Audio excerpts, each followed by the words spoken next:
America just gave India a deadline, May 16th, 2026. That is when the US waiver allowing India to buy Russian oil expires. And here is what nobody is saying clearly. Your fuel prices, your rupee, your strategic independence all depend on what India decides before that date. Stay for 9 minutes. I'll give you the 3 exact options India has and which one India will likely choose. According to the US Treasury Department's official general license issued April 17, 2026, India has permission to buy sanctioned Russian oil until May 16, 2026, not longer. That is not a trade term. That is a countdown, and the clock started ticking 11 days ago. The official story is India has a waiver, but here is what actually happened to get here. In February 2026, the US slapped 25% tariffs on India's exports to America. The reason? India was buying Russian crude. According to CNN's reporting, confirmed by US officials, the pressure campaign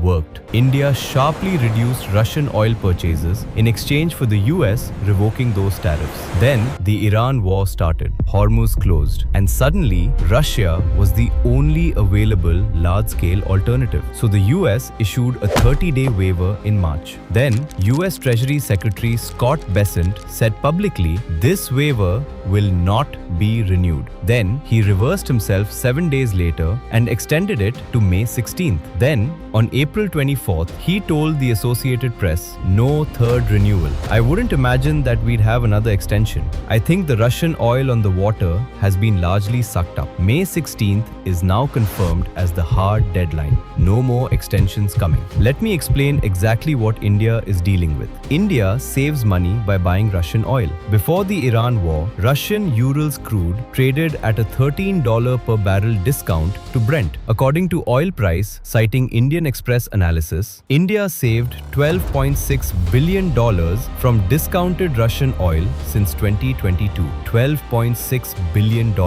That money paid for roads, for schools, for defense. But here is the new reality. After the Iran war started, Russian Urals flipped. No longer a $13 discount. Now trading at a $4 to $5 per barrel premium to Brent. The discount is gone. Hormuz crisis made Russian oil scarce and expensive. And CAATSA, the Countering America's Adversaries Through Sanctions Act, America's tool to punish countries dealing with Russia, still sits in the background. If CAATSA secondary sanctions are triggered on India, Indian banks processing Russian oil payments get blacklisted from the US financial system. SBI, HDFC, ICICI cut off from dollar transactions. India's rupee craters. Your savings, your imports, your economy all feel it. According to ORF India's analysis, CAATSA Section 231 threatens prohibition on banking transactions, export sanction, denying India access to US-controlled technology, visa restrictions on key officials. But here is what India already knows, confirmed by ORF India and Heritage Foundation analysis. America has never sanctioned India under CAATSA, not for the S-400 missile system purchase from Russia, not for the $12.6 billion in Russian oil, not once. Why? Because sanctioning India hands China a strategic victory. Every analyst in Washington knows it. Sanctioning India breaks the Quad. It destroys America's only credible counterweight to China in Asia. The threat is real, but using it is self-defeating. But here is what happened this week that nobody is talking about. India has been in this position before. When the US sanctioned Iran in 2018 and cut India off from Iranian crude, India did not panic. India did not choose America. India built a workaround, the Rupee Real mechanism. UCO Bank, which had zero exposure to the US financial system, was used to settle oil payments in rupees. Iran opened an account at UCO Bank in India. No dollar transactions, no US financial exposure. India paid for Iranian oil in rupees for years without violating a single US sanction.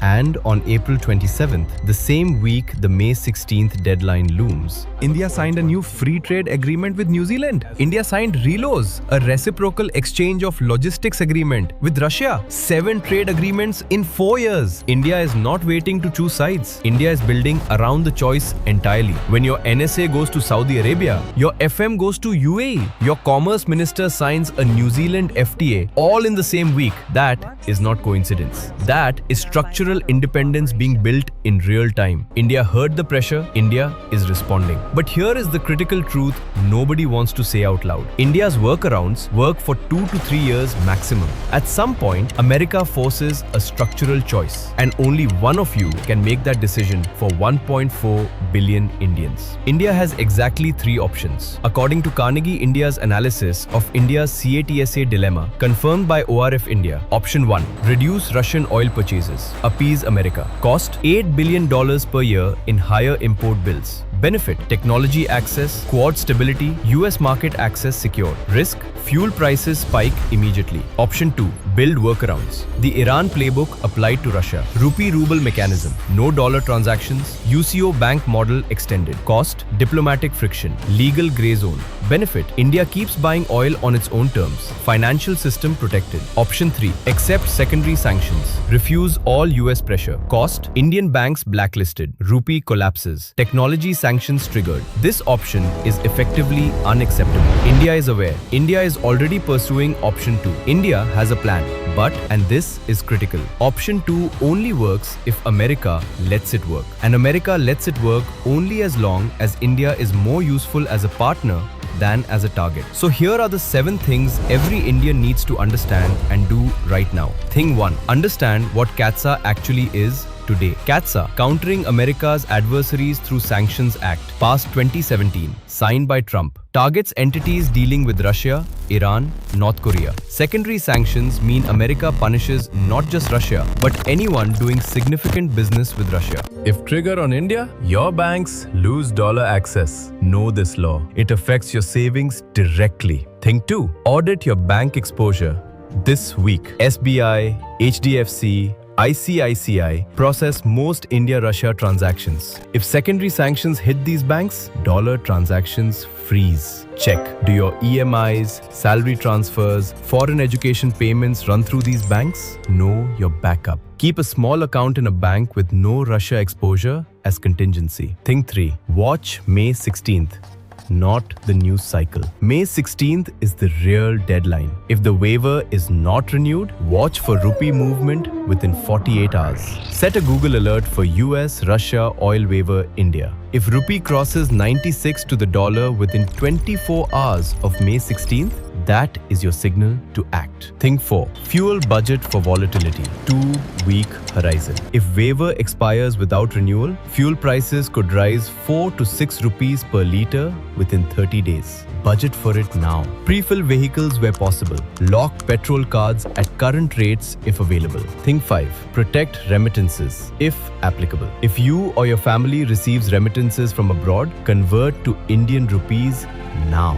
Rupee at 94 today could move to 97 to 98 if banking sanctions hit. Every day you delay conversion, you lose value. Thing 6. Track India's actual response, not media speculation. Official sources only. MEA statements, Ministry of Petroleum announcements, RBI press releases. India's response to CAATSA pressure will be communicated through these channels first. Ignore social media panic. Track official signals only. Thing 7. Understand that strategic autonomy is expensive. Every time India refuses to choose sides, it costs money. $8 billion per year more expensive if India reduces Russian oil. Diplomatic friction if India finds workarounds. But the alternative, letting America dictate India's energy policy, costs more. Sovereignty has a price. India is paying it.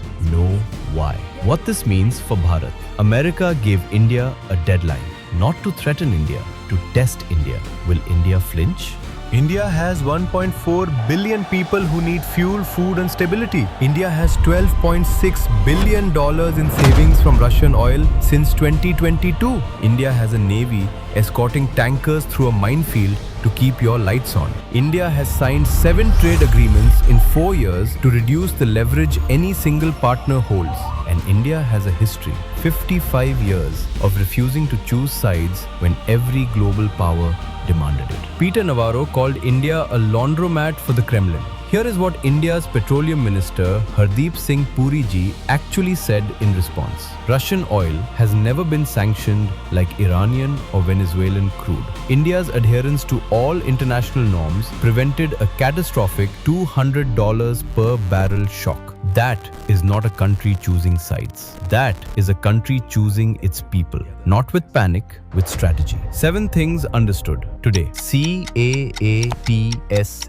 Banks. May 16th. Fuel budget. Remittances. MEA signals. Strategic autonomy costs. Because May 16th decides whether India keeps its independence or starts paying for it. This is Angad Chaudhary. Stay informed, Bharat first. If this video gets 1000 likes and 10 comments, I will release a deeply analyzed follow-up on exactly what happens after May 16th. What India's full contingency plan looks like. What happens if the waiver expires. And what every Indian should do the morning of May 16th. Hit the like button, hit the bell and comment below right now. Do you think America will renew the waiver past May 16th? Does India have real leverage here or is it bluffing? What would you do if you were Modi ji? I am reading every comment.